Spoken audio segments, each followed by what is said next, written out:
You're not toxic for going quiet. You only look cold to people who were warmed by your over-explaining, your over-apologizing, and your constant availability. And if you click away now, you'll let guilty people convince you that their discomfort is proof you did something wrong. Stay until the end, or you'll keep confusing healthy Stoic detachment with abuse every time someone who lost your access starts calling you emotionally unavailable. Let's make one thing clear. There is such a thing as toxic silence. The kind that's meant to punish, control, and make someone chase your approval. The kind that says, "I'm going to disappear until you suffer enough." That's not Stoicism. That's manipulation.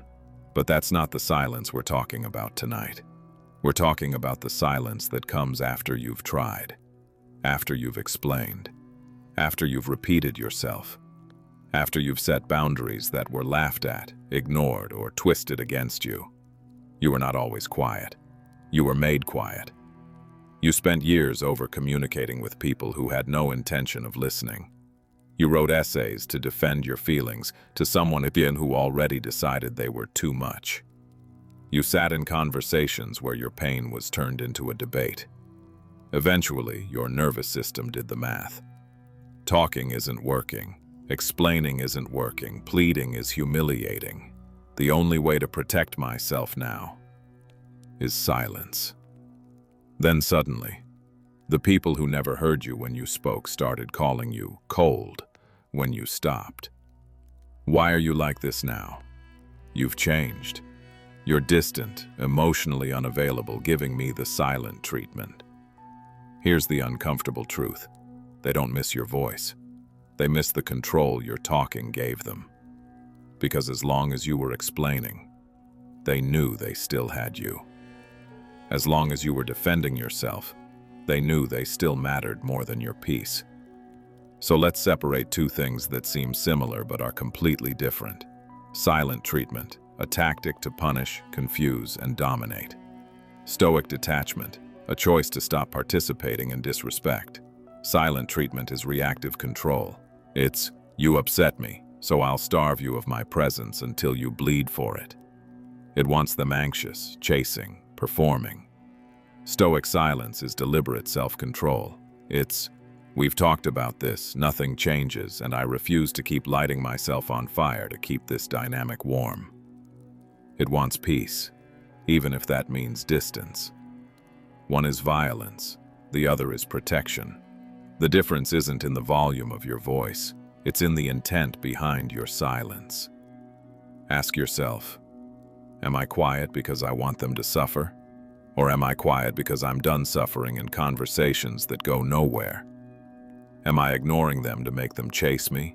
Or am I stepping back because when I engage, I abandon myself? If your silence is a game, it's manipulation. If your silence is a boundary, it's medicine. Here's how you know which one you're practicing. Toxic silent treatment. It waits. Waits for texts. Waits for panic.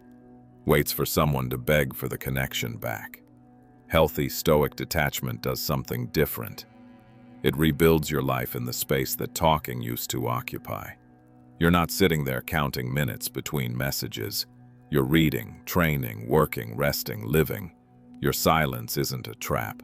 It's a doorway you walked through. Another difference. Silent treatment hides from hard conversations that still need to happen. It avoids responsibility. It uses silence so it never has to say, "I was wrong. I'm scared. I'm hurt." Stoic detachment, when it's clean, usually comes after one last honest attempt. You say calmly, "This doesn't work for me. I won't accept being spoken to like this.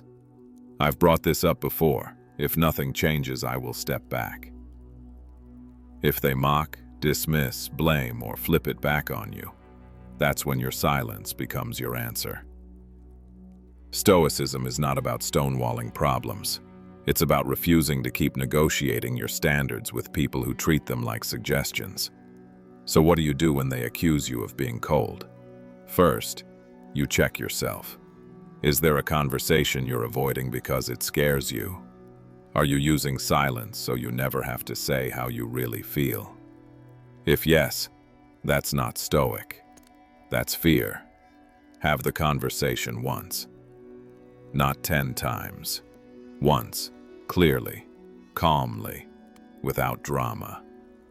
Then, and only then, if nothing shifts, your silence is no longer an escape. It's a conclusion.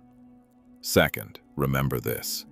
Just because someone is hurt by your boundary doesn't mean the boundary is wrong. The silent treatment is intended to hurt. Stoic silence is intended to protect.